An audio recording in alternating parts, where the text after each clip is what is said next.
Carta a los Hebreos. Hebreos, capítulo 1. Dios, que muchas veces y de varias maneras habló a nuestros antepasados en otras épocas por medio de los profetas, en estos días finales nos ha hablado por medio de su Hijo. A éste lo designó heredero de todo y por medio de él hizo el universo. El Hijo es el resplandor de la gloria de Dios, la fiel imagen de lo que Él es, y el que sostiene todas las cosas con su palabra poderosa. Después de llevar a cabo la purificación de los pecados, se sentó a la derecha de la majestad en las alturas. Así llegó a ser superior a los ángeles en la misma medida en que el nombre que ha heredado supera en excelencia al de ellos. Porque, ¿a cuál de los ángeles dijo Dios jamás: Tú eres mi hijo, hoy mismo te he engendrado? Y en otro pasaje: Yo seré su padre, y él será mi hijo. Además, al introducir a su primogénito en el mundo, Dios dice: Que lo adoren todos los ángeles de Dios. En cuanto a los ángeles, dice: Él hace de los vientos sus ángeles, y de las llamas de fuego sus servidores. Pero con respecto al Hijo, dice: Tu trono, oh Dios, permanece por los siglos de los siglos, y el cetro de tu reino es un cetro de justicia. Has amado la justicia y odiado la maldad. Por eso Dios, tu Dios, te ha ungido con aceite de alegría, exaltándote por encima de tus compañeros. También dice: En el principio, oh Señor, tú afirmaste la tierra, y los cielos son la obra de tus manos. Ellos perecerán, pero tú permaneces para siempre. Todos ellos se desgastarán como un vestido. Los doblarás como un manto y cambiarán como ropa que se muda. Pero tú eres siempre el mismo, y tus años no tienen fin. ¿A cuál de los ángeles dijo Dios jamás: Siéntate a mi derecha, hasta que ponga a tus enemigos por estrado de tus pies? ¿No son todos los ángeles espíritus dedicados al servicio divino, enviados para ayudar a los que han de heredar la salvación? Hebreos, capítulo 2. Por eso es necesario que prestemos más atención a lo que hemos oído, no sea que perdamos el rumbo. Porque si el mensaje anunciado por los ángeles tuvo validez y toda transgresión y desobediencia recibió su justo castigo, ¿cómo escaparemos nosotros si descuidamos una salvación tan grande? Esta salvación fue anunciada primeramente por el Señor, y los que la oyeron nos la confirmaron. A la vez, Dios ratificó su testimonio acerca de ella con señales, prodigios, diversos milagros y dones distribuidos por el Espíritu Santo según su voluntad. Dios no puso bajo el dominio de los ángeles el mundo venidero del que estamos hablando, como alguien ha atestiguado en algún lugar. ¿Qué es el hombre para que en él pienses? ¿Qué es el ser humano para que lo tomes en cuenta?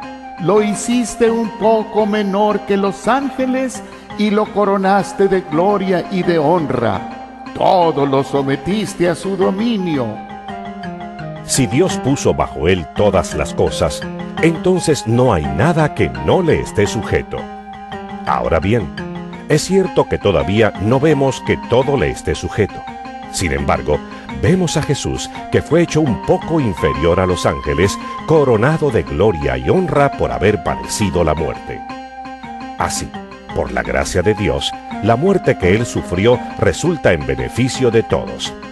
En efecto, a fin de llevar a muchos hijos a la gloria, convenía que Dios, para quien y por medio de quien todo existe, perfeccionara mediante el sufrimiento al autor de la salvación de ellos.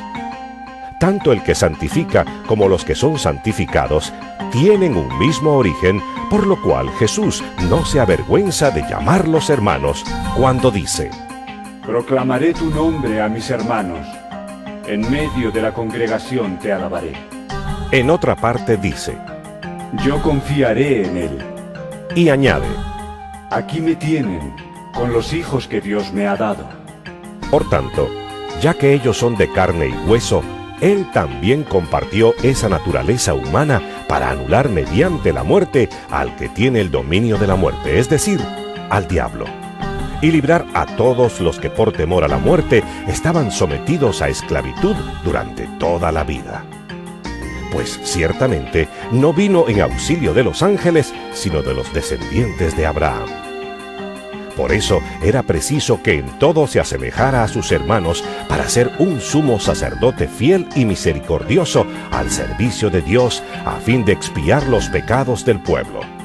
Por haber sufrido él mismo la tentación, puede socorrer a los que son tentados. Hebreos capítulo 3.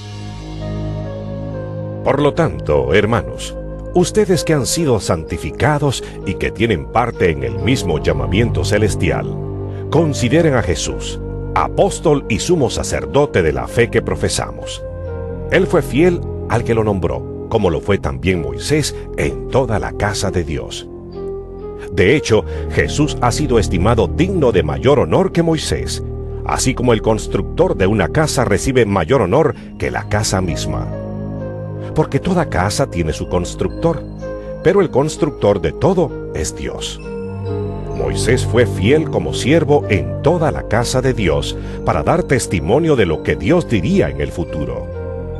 Cristo, en cambio, es fiel como hijo al frente de la casa de Dios. Y esa casa somos nosotros, con tal que mantengamos nuestra confianza y la esperanza que nos enorgullece. Por eso, como dice el Espíritu Santo: Si ustedes oyen hoy su voz, no endurezcan el corazón como sucedió en la rebelión en aquel día de prueba en el desierto. Allí sus antepasados me tentaron y me pusieron a prueba, a pesar de haber visto mis obras 40 años. Por eso me enojé con aquella generación y dije: siempre se descarría su corazón y no han reconocido mis caminos. Así que, en mi enojo, hice este juramento: jamás entrarán en mi reposo. Cuídense, hermanos, de que ninguno de ustedes tenga un corazón pecaminoso e incrédulo que los haga apartarse del Dios vivo. Más bien, mientras dure ese hoy, anímense unos a otros cada día para que ninguno de ustedes se endurezca por el engaño del pecado. Hemos llegado a tener parte con Cristo con tal que retengamos firme hasta el fin la confianza que tuvimos al principio. Como se acaba de decir: Si ustedes oyen hoy su voz, no endurezcan el corazón como sucedió en la rebelión. Ahora bien, ¿quiénes fueron los que oyeron y se rebelaron? ¿No fueron acaso todos los que salieron de Egipto guiados por Moisés? ¿Y con quiénes se enojó Dios durante 40 años? ¿No fue acaso con los que pecaron, los cuales cayeron muertos en el desierto? ¿Y a quiénes juró Dios que jamás entrarían en su reposo, sino a los que desobedecieron? Como podemos ver, no pudieron entrar por causa de su incredulidad. Hebreos capítulo 4. Cuidémonos, por tanto, no sea que, aunque la promesa de entrar en su reposo sigue vigente, alguno de ustedes parezca quedarse atrás. Porque a nosotros, lo mismo que a ellos, se nos ha anunciado la buena noticia, pero el mensaje que escucharon no les sirvió de nada porque no se unieron en la fe a los que habían prestado atención a ese mensaje. En tal reposo entramos los que somos creyentes, conforme Dios ha dicho. Así que, en mi enojo, hice este juramento: jamás entrarán en mi reposo. Es cierto que su trabajo quedó terminado con la creación del mundo, pues en algún lugar se ha dicho así del séptimo día. Y en el séptimo día reposó Dios de todas sus obras. Y en el pasaje citado también dice: Jamás entrarán en mi reposo. Sin embargo, todavía falta que algunos entren en ese reposo, y los primeros a quienes se les anunció la buena noticia no entraron por causa de su desobediencia. Por eso, Dios volvió a fijar un día, que es hoy, cuando mucho después declaró por medio de David lo que ya se ha mencionado. Si ustedes oyen hoy su voz, no endurezcan el corazón. Si Josué les hubiera dado el reposo, Dios no habría hablado posteriormente de otro día. Por consiguiente, queda todavía un reposo especial para el pueblo de Dios, porque el que entra en el reposo de Dios descansa también de sus obras, así como Dios descansó de las suyas. Esforcémonos, pues, por entrar en ese reposo, para que nadie caiga al seguir aquel ejemplo de desobediencia. Ciertamente, la palabra de Dios es viva y poderosa, y más cortante que cualquier espada de dos filos. Penetra hasta lo más profundo del alma y del espíritu, hasta la médula de los huesos, y juzga los pensamientos y las intenciones del corazón. Ninguna cosa creada escapa a la vista de Dios. Todo está al descubierto, expuesto a los ojos de aquel a quien hemos de rendir cuentas. Por lo tanto, ya que en Jesús, el Hijo de Dios, tenemos un gran sumo sacerdote que ha atravesado los cielos, aferrémonos a la fe que profesamos. Porque no tenemos un sumo sacerdote incapaz de compadecerse de nuestras debilidades, sino uno que ha sido tentado en todo de la misma manera que nosotros, aunque sin pecado. Así que acerquémonos confiadamente al trono de la gracia para recibir misericordia y hallar la gracia que nos ayude en el momento que más la necesitemos. Hebreos capítulo 5. Todo sumo sacerdote es escogido de entre los hombres. Él mismo es nombrado para representar a su pueblo ante Dios y ofrecer dones y sacrificios por los pecados. Puede tratar con paciencia a los ignorantes y extraviados, ya que él mismo está sujeto a las debilidades humanas. Por tal razón, se ve obligado a ofrecer sacrificios por sus propios pecados, como también por los del pueblo. Nadie ocupa ese cargo por iniciativa propia.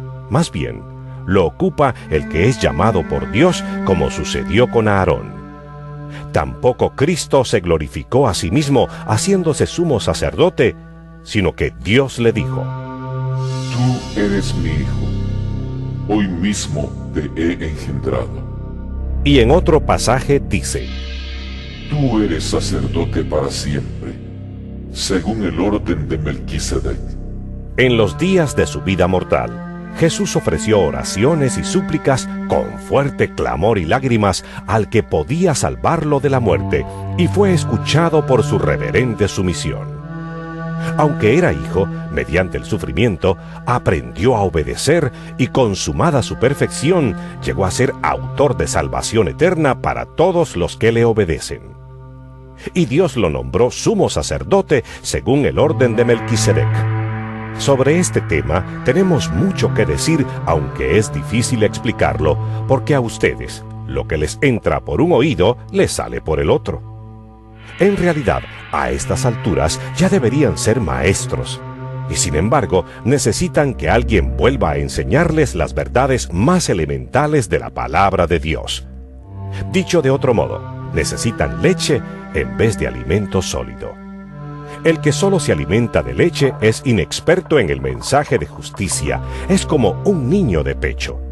En cambio, el alimento sólido es para los adultos, para los que tienen la capacidad de distinguir entre lo bueno y lo malo, pues han ejercitado su facultad de percepción espiritual. Hebreos capítulo 6. Por eso, dejando a un lado las enseñanzas elementales acerca de Cristo, avancemos hacia la madurez. no volvamos a poner los fundamentos, tales como el arrepentimiento de las obras que conducen a la muerte, la fe en Dios, la instrucción sobre bautismos, la imposición de manos, la resurrección de los muertos y el juicio eterno. Así procederemos si Dios lo permite. Es imposible que renueven su arrepentimiento aquellos que han sido una vez iluminados, que han saboreado el don celestial, que han tenido parte en el Espíritu Santo y que han experimentado la buena palabra de Dios y los poderes del mundo venidero, y después de todo esto se han apartado. Es imposible porque así vuelven a crucificar para su propio mal al Hijo de Dios y lo exponen a la vergüenza pública. Cuando la tierra bebe la lluvia que con frecuencia cae sobre ella y produce una buena cosecha para los que la cultivan, recibe bendición de Dios. En cambio, cuando produce espinos y cardos, no vale nada. Está a punto de ser maldecida y acabará por ser quemada. En cuanto a ustedes, queridos hermanos, aunque nos expresamos así, estamos seguros de que les espera lo mejor, es decir, lo que atañe a la salvación. Porque Dios no es injusto como para olvidarse de las obras y del amor que, para su gloria, ustedes han mostrado sirviendo a los santos como lo siguen haciendo.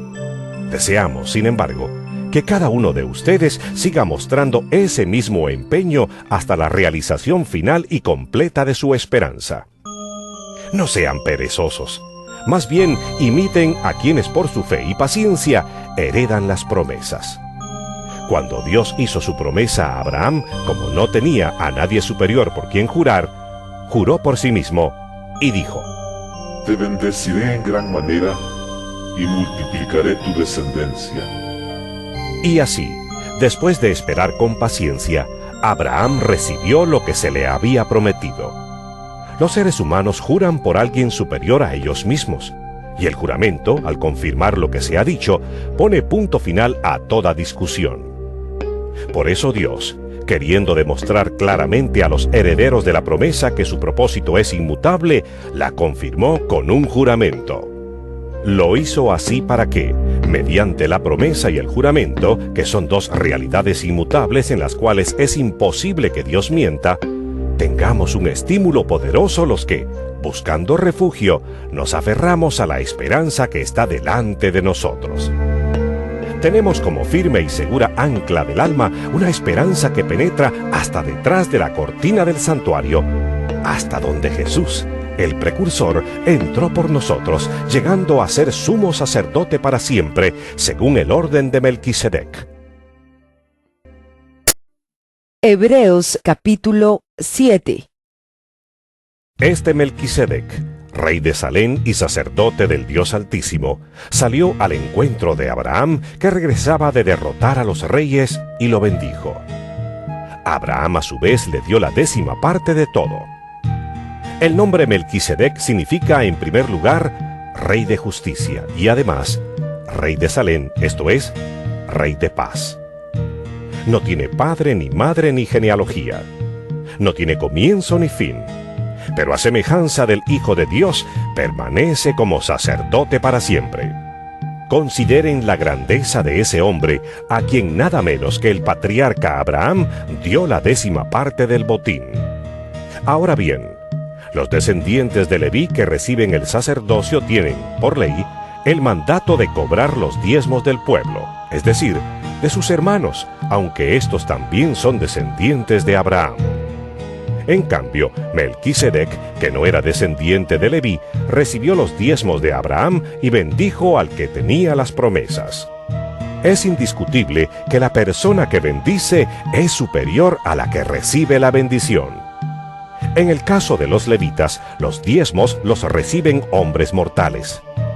En el otro caso, los recibe Melquisedec, de quien se da testimonio de que vive. Hasta podría decirse que Leví, quien ahora recibe los diezmos, los pagó por medio de Abraham, ya que Leví estaba presente en su antepasado Abraham cuando Melquisedec le salió al encuentro. Si hubiera sido posible alcanzar la perfección mediante el sacerdocio levítico, pues bajo este se le dio la ley al pueblo, ¿Qué necesidad había de que más adelante surgiera otro sacerdote según el orden de Melquisedec y no según el de Aarón? Porque cuando cambia el sacerdocio, también tiene que cambiarse la ley. En efecto, Jesús, de quien se dicen estas cosas, era de otra tribu de la cual nadie se ha dedicado al servicio del altar. Es evidente que nuestro Señor procedía de la tribu de Judá, respecto a la cual nada dijo Moisés con relación al sacerdocio. Y lo que hemos dicho resulta aún más evidente si, a semejanza de Melquisedec, surge otro sacerdote que ha llegado a serlo, no conforme a un requisito legal respecto al linaje humano, sino conforme al poder de una vida indestructible. Pues de él se da testimonio. Tú eres sacerdote para siempre, según el orden de Melquisedec. Por una parte, la ley anterior queda anulada por ser inútil e ineficaz, ya que no perfeccionó nada. Y por la otra, se introduce una esperanza mejor, mediante la cual nos acercamos a Dios. Y no fue sin juramento. Los otros sacerdotes llegaron a hacerlo sin juramento, mientras que éste llegó a hacerlo con el juramento de aquel que le dijo: El Señor ha jurado, y no cambiará de parecer. Tú eres sacerdote para siempre. Por tanto, Jesús ha llegado a ser el que garantiza un pacto superior. Ahora bien, como a aquellos sacerdotes la muerte les impedía seguir ejerciendo sus funciones, ha habido muchos de ellos. Pero como Jesús permanece para siempre, su sacerdocio es imperecedero. Por eso también puede salvar por completo a los que por medio de él se acercan a Dios, ya que vive siempre para interceder por ellos. Nos convenía tener un sumo sacerdote así, santo, irreprochable, puro, apartado de los pecadores y exaltado sobre los cielos. A diferencia de los otros sumos sacerdotes, él no tiene que ofrecer sacrificios día tras día, primero por sus propios pecados y luego por los del pueblo. Porque él ofreció el sacrificio una sola vez y para siempre, cuando se ofreció a sí mismo. De hecho, la ley designa como sumos sacerdotes a hombres débiles. Pero el juramento, posterior a la ley, designa al Hijo, quien ha sido hecho perfecto para siempre. Hebreos capítulo 8.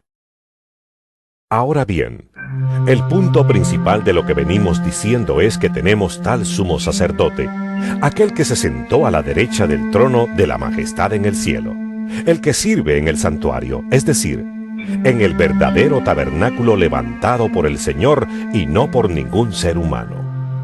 A todo sumo sacerdote se le nombra para presentar ofrendas y sacrificios, por lo cual es necesario que también tenga algo que ofrecer. Si Jesús estuviera en la tierra, no sería sacerdote, pues aquí ya hay sacerdotes que presentan las ofrendas en conformidad con la ley. Estos sacerdotes sirven en un santuario que es copia y sombra del que está en el cielo, tal como se le advirtió a Moisés cuando estaba a punto de construir el tabernáculo. Asegúrate de hacerlo todo según el modelo que se te ha mostrado en la montaña. Pero el servicio sacerdotal que Jesús ha recibido es superior al de ellos, así como el pacto del cual es mediador es superior al antiguo, puesto que se basa en mejores promesas. Efectivamente, si ese primer pacto hubiera sido perfecto, no habría lugar para un segundo pacto. Pero Dios, reprochándole sus defectos, dijo: Vienen días, dice el Señor, en que haré un nuevo pacto con la casa de Israel y con la casa de Judá. No será un pacto como el que hice con sus antepasados el día en que los tomé de la mano y los saqué de Egipto, ya que ellos no permanecieron fieles a mi pacto y yo los abandoné, dice el Señor. Este es el pacto que después de aquel tiempo haré con la casa de Israel, dice el Señor. Pondré mis leyes en su mente y las escribiré en su corazón. Yo seré su Dios, y ellos serán mi pueblo. ya no tendrá nadie que enseñar a su prójimo, ni dirá nadie a su hermano, conoce al Señor, porque todos, desde el más pequeño hasta el más grande, me conocerán. Yo les perdonaré sus iniquidades y nunca más me acordaré de sus pecados. Al llamar nuevo a ese pacto, ha declarado obsoleto al anterior. Y lo que se vuelve obsoleto y envejece, ya está por desaparecer. Hebreos capítulo 9. Ahora bien, el primer pacto tenía sus normas para el culto y un santuario terrenal. En efecto, se habilitó un tabernáculo de tal modo que en su primera parte, llamada el lugar santo, estaban el candelabro, la mesa y los panes consagrados. Tras la segunda cortina estaba la parte llamada el lugar santísimo, el cual tenía el altar de oro para el incienso y el arca del pacto, toda recubierta de oro. Dentro del arca había una urna de oro que contenía el maná, la vara de Aarón que había retoñado y las tablas del pacto. Encima del arca estaban los querubines de la gloria que cubrían con su sombra el lugar de la expiación. Pero ahora no se puede hablar de eso en detalle. Así dispuestas todas estas cosas, los sacerdotes entran continuamente en la primera parte del tabernáculo para celebrar el culto. Pero en la segunda parte entra únicamente el sumo sacerdote y solo una vez al año, provisto siempre de sangre que ofrece por sí mismo y por los pecados de ignorancia cometidos por el pueblo. Con esto el Espíritu Santo da a entender que, mientras siga en pie el primer tabernáculo, aún no se habrá revelado el camino que conduce al lugar santísimo. Esto nos ilustra hoy día que las ofrendas y los sacrificios que allí se ofrecen no tienen poder alguno para perfeccionar la conciencia de los que celebran ese culto. No se trata más que de reglas externas relacionadas con alimentos, bebidas y diversas ceremonias de purificación, válidas solo hasta el tiempo señalado para reformarlo todo. Cristo, por el contrario, al presentarse como sumo sacerdote de los bienes definitivos en el tabernáculo más excelente y perfecto, no hecho por manos humanas, es decir, que no es de esta creación, entró una sola vez y para siempre en el lugar santísimo. No lo hizo con sangre de machos cabríos y becerros, sino con su propia sangre, logrando así un rescate eterno. La sangre de machos cabríos y de toros y las cenizas de una novilla rociadas sobre personas impuras las santifican de modo que quedan limpias por fuera. Si esto es así, cuanto más la sangre de Cristo, quien por medio del Espíritu Eterno se ofreció sin mancha a Dios, purificará nuestra conciencia de las obras que conducen a la muerte, a fin de que sirvamos al Dios viviente. Por eso Cristo es mediador de un nuevo pacto, para que los llamados reciban la herencia eterna prometida, ahora que Él ha muerto para liberarlos de los pecados cometidos bajo el primer pacto. En el caso de un testamento, es necesario constatar la muerte del testador, pues un testamento solo adquiere validez cuando el testador muere y no entra en vigor mientras vive. De ahí que ni siquiera el primer pacto se haya establecido sin sangre. Después de promulgar todos los mandamientos de la ley a todo el pueblo, Moisés tomó la sangre de los becerros junto con agua, lana escarlata y ramas de hisopo, y roció el libro de la ley y a todo el pueblo, diciendo: Esta es la sangre del pacto que Dios ha mandado que ustedes cumplan. De la misma manera, roció con la sangre el tabernáculo y todos los objetos que se usaban en el culto. De hecho, la ley exige que casi todo sea purificado con sangre, pues sin derramamiento de sangre no hay perdón. Así que era necesario que las copias de las realidades celestiales fueran purificadas con esos sacrificios, pero que las realidades mismas lo fueran con sacrificios superiores a aquellos. En efecto, Cristo no entró en un santuario hecho por manos humanas, simple copia del verdadero santuario, sino en el cielo mismo, para presentarse ahora ante Dios en favor nuestro. ni entró en el cielo para ofrecerse vez tras vez, como entra el sumo sacerdote en el lugar santísimo cada año con sangre ajena. Si así fuera, Cristo habría tenido que sufrir muchas veces desde la creación del mundo. Al contrario, ahora, al final de los tiempos, se ha presentado una sola vez y para siempre a fin de acabar con el pecado mediante el sacrificio de sí mismo.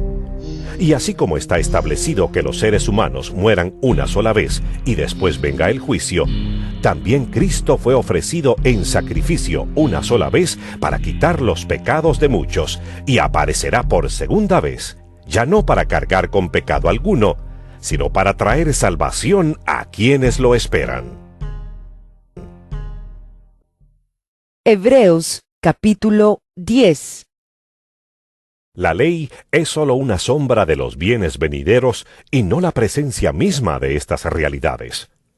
Por eso nunca puede, mediante los mismos sacrificios que se ofrecen sin cesar año tras año, hacer perfectos a los que adoran. De otra manera, ¿no habrían dejado ya de hacerse sacrificios? Pues los que rinden culto, purificados de una vez por todas, ya no se habrían sentido culpables de pecado. Pero esos sacrificios son un recordatorio anual de los pecados, ya que es imposible que la sangre de los toros y de los machos cabríos quite los pecados. Por eso, al entrar en el mundo, Cristo dijo: A ti no te complacen sacrificios ni ofrendas. En su lugar me preparaste un cuerpo. No te agradaron ni holocaustos ni sacrificios por el pecado. Por eso dije: aquí me tienes. Como el libro dice de mí: he venido, oh Dios, a hacer tu voluntad.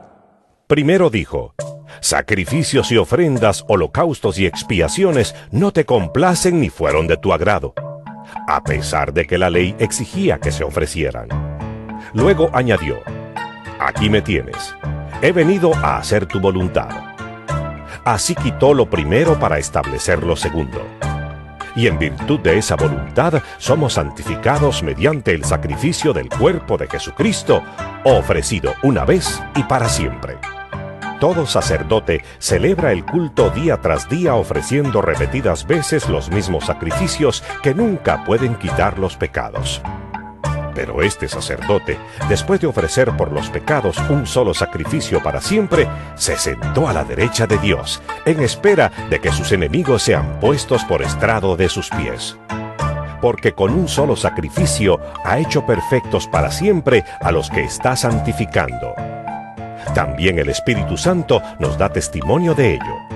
Primero dice: Este es el pacto que haré con ellos después de aquel tiempo, dice el Señor. Pondré mis leyes en su corazón y las escribiré en su mente. Después añade: y nunca más me acordaré de sus pecados y maldades. Y cuando estos han sido perdonados, ya no hace falta otro sacrificio por el pecado. Así que, hermanos, mediante la sangre de Jesús tenemos plena libertad para entrar en el lugar santísimo por el camino nuevo y vivo que Él nos ha abierto a través de la cortina, es decir, a través de su cuerpo. Y tenemos además un gran sacerdote al frente de la familia de Dios. Acerquémonos, pues, a Dios con corazón sincero y con la plena seguridad que da la fe, interiormente purificados de una conciencia culpable y exteriormente lavados con agua pura. Mantengamos firme la esperanza que profesamos, porque fiel es el que hizo la promesa. Preocupémonos los unos por los otros, a fin de estimularnos al amor y a las buenas obras. No dejemos de congregarnos como acostumbran hacerlo algunos, sino animémonos unos a otros, y con mayor razón ahora que vemos que aquel día se acerca. Si después de recibir el conocimiento de la verdad pecamos obstinadamente, ya no hay sacrificio por los pecados.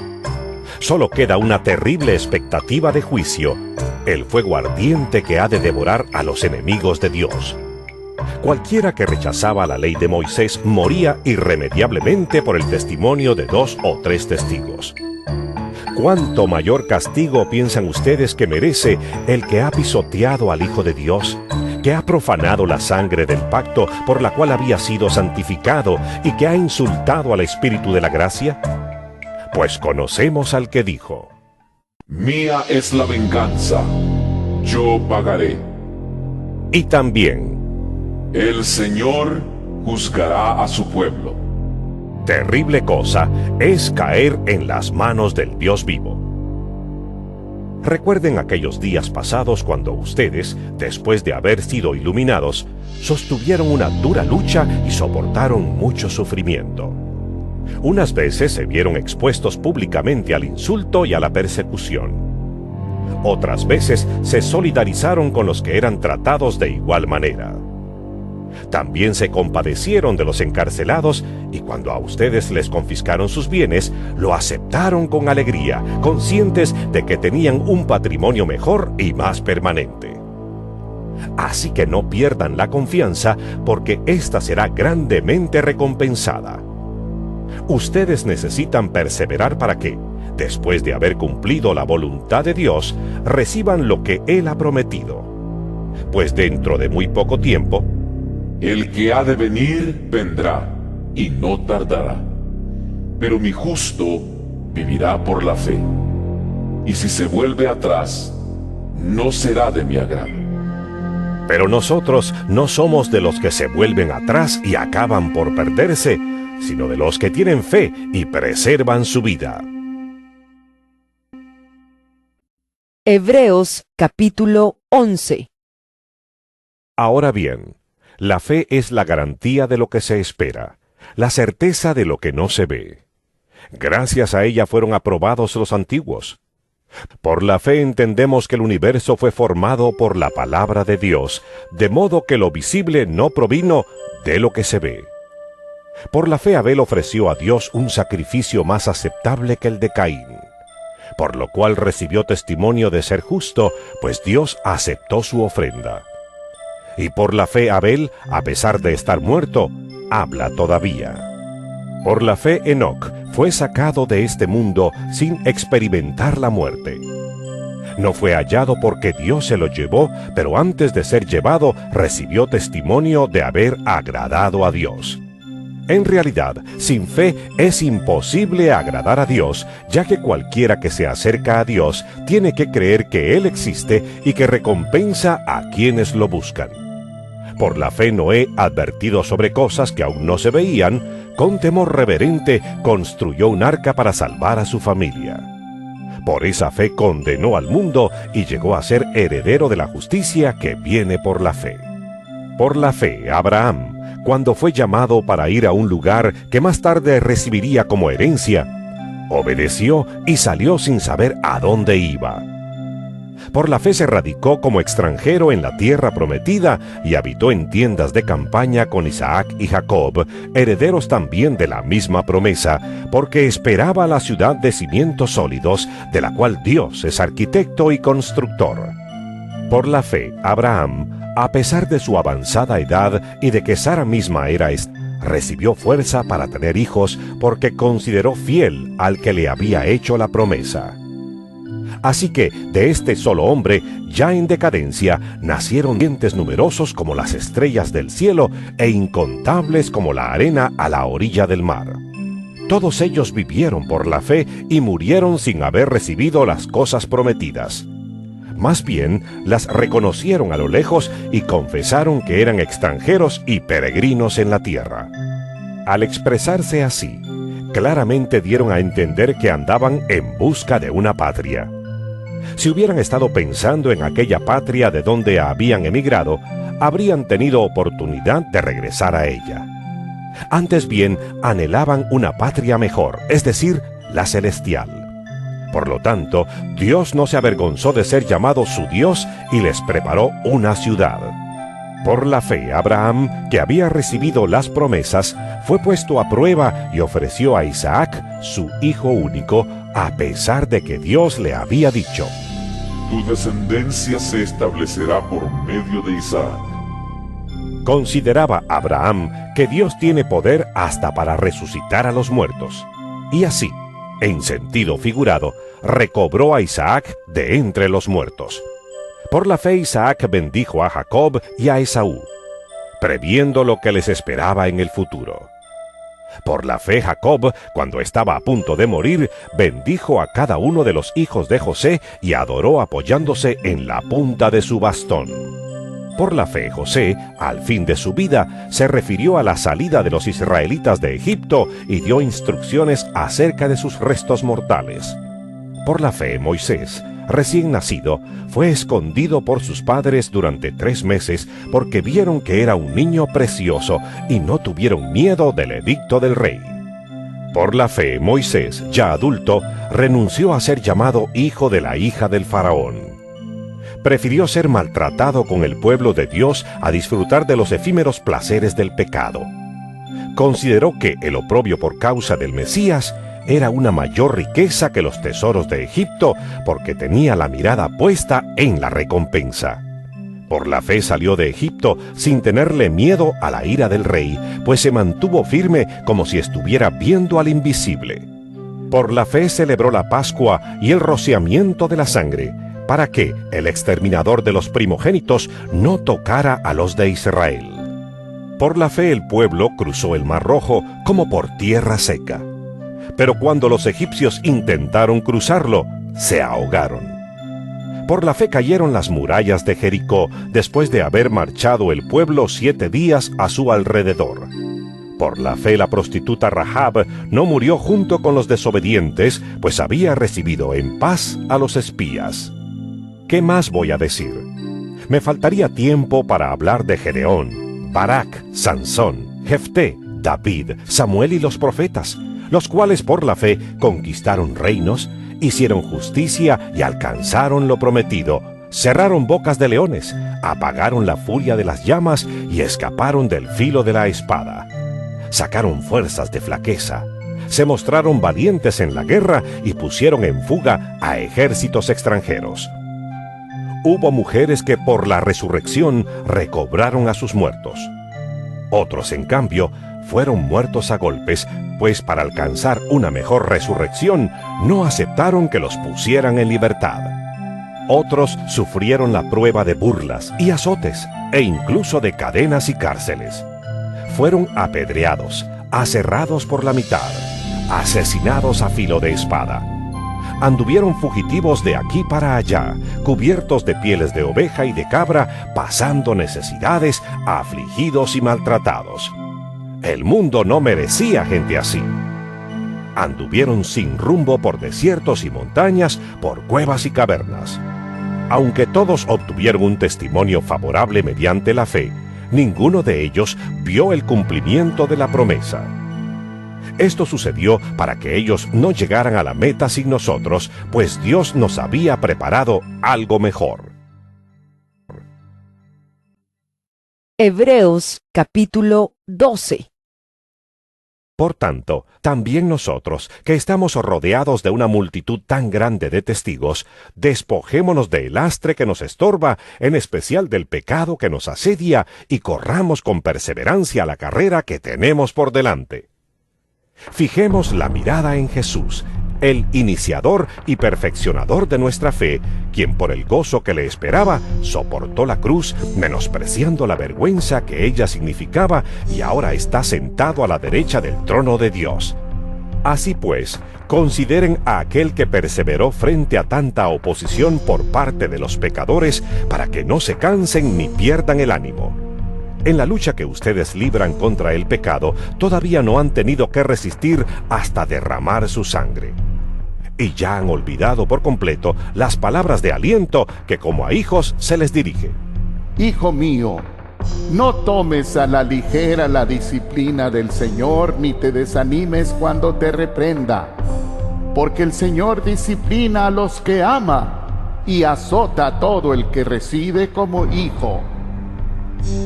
Lo que soportan es para su disciplina, pues Dios los está tratando como a hijos. ¿Qué hijo hay a quien el Padre no disciplina?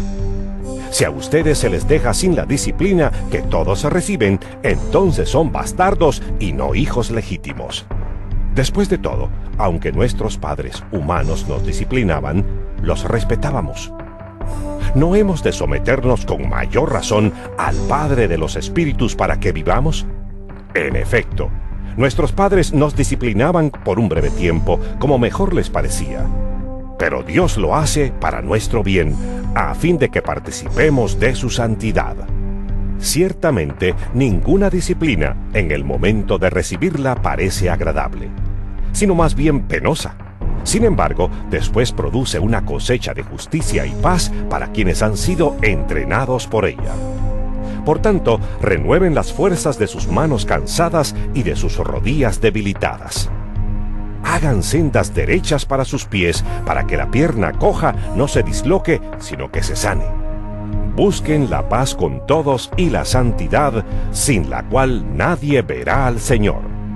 Asegúrense de que nadie deje de alcanzar la gracia de Dios, de que ninguna raíz amarga brote y cause dificultades y corrompa a muchos, y de que nadie sea inmoral ni profano como Esaú, quien por un solo plato de comida vendió sus derechos de hijo mayor. Después, como ya saben, cuando quiso heredar esa bendición, fue rechazado. No se le dio lugar para el arrepentimiento, aunque con lágrimas buscó la bendición. Ustedes no se han acercado a una montaña que se pueda tocar o que esté ardiendo en fuego, ni a oscuridad, tinieblas y tormenta, ni a sonido de trompeta, ni a tal clamor de palabras que quienes lo oyeron suplicaron que no se les hablara más, porque no podían soportar esta orden. Será apedreado todo el que toque la montaña, aunque sea un animal. Tan terrible era este espectáculo que Moisés dijo: Estoy temblando de miedo. Por el contrario, ustedes se han acercado al monte Sión, a la Jerusalén celestial, la ciudad del Dios viviente. Se han acercado a millares y millares de ángeles, a una asamblea gozosa, a la iglesia de los primogénitos inscritos en el cielo. Se han acercado a Dios, el juez de todos, a los espíritus de los justos que han llegado a la perfección, a Jesús, el mediador de un nuevo pacto, y a la sangre rociada que habla con más fuerza que la de Abel. Tengan cuidado de no rechazar al que habla, pues si no escaparon aquellos que rechazaron al que los amonestaba en la tierra, mucho menos escaparemos nosotros si le volvemos la espalda al que nos amonesta desde el cielo. En aquella ocasión, su voz conmovió la tierra, pero ahora ha prometido: Una vez más, haré que se estremezca no solo la tierra, sino también el cielo. La frase "una vez más" indica la transformación de las cosas movibles, es decir, las creadas para que permanezca lo inconmovible. Así que nosotros, que estamos recibiendo un reino inconmovible, seamos agradecidos. Inspirados por esta gratitud, adoremos a Dios como a Él le agrada, con temor reverente, porque nuestro Dios es fuego consumidor. Hebreos capítulo 13. Sigan amándose unos a otros fraternalmente. No se olviden de practicar la hospitalidad, pues gracias a ella algunos, sin saberlo, hospedaron ángeles. Acuérdense de los presos, como si ustedes fueran sus compañeros de cárcel, y también de los que son maltratados, como si fueran ustedes mismos los que sufren. Tengan todos en alta estima el matrimonio y la fidelidad conyugal, porque Dios juzgará a los adúlteros y a todos los que cometen inmoralidades sexuales. Manténganse libres del amor al dinero y conténtense con lo que tienen, porque Dios ha dicho: Nunca te dejaré, jamás te abandonaré. Así que podemos decir con toda confianza: el Señor es quien me ayuda, no temeré. ¿Qué me puede hacer un simple mortal? Acuérdense de sus dirigentes que les comunicaron la palabra de Dios. Consideren cuál fue el resultado de su estilo de vida e imiten su fe. Jesucristo es el mismo ayer y hoy y por los siglos. No se dejen llevar por ninguna clase de enseñanzas extrañas. Conviene que el corazón sea fortalecido por la gracia y no por alimentos rituales que de nada aprovechan a quienes los comen. Nosotros tenemos un altar del cual no tienen derecho a comer los que ofician en el tabernáculo. Porque el sumo sacerdote introduce la sangre de los animales en el lugar santísimo como sacrificio por el pecado, pero los cuerpos de esos animales se queman fuera del campamento. Por eso también Jesús, para santificar al pueblo mediante su propia sangre, sufrió fuera de la puerta de la ciudad. Por lo tanto, salgamos a su encuentro fuera del campamento, llevando la deshonra que él llevó, pues aquí no tenemos una ciudad permanente, sino que buscamos la ciudad venidera. Así que ofrezcamos continuamente a Dios, por medio de Jesucristo, un sacrificio de alabanza, es decir, el fruto de los labios que confiesan su nombre. No se olviden de hacer el bien y de compartir con otros lo que tienen, porque esos son los sacrificios que agradan a Dios. Obedezcan a sus dirigentes y sométanse a ellos, pues cuidan de ustedes como quienes tienen que rendir cuentas. Obedézcanlos a fin de que ellos cumplan su tarea con alegría y sin quejarse, pues el quejarse no les trae ningún provecho. Oren por nosotros, porque estamos seguros de tener la conciencia tranquila y queremos portarnos honradamente en todo. Les ruego encarecidamente que oren para que cuanto antes se me permita estar de nuevo con ustedes. El Dios que da la paz levantó de entre los muertos al gran pastor de las ovejas, a nuestro Señor Jesús, por la sangre del pacto eterno. Que Él los capacite en todo lo bueno para hacer su voluntad. Y que, por medio de Jesucristo, Dios cumpla en nosotros lo que le agrada.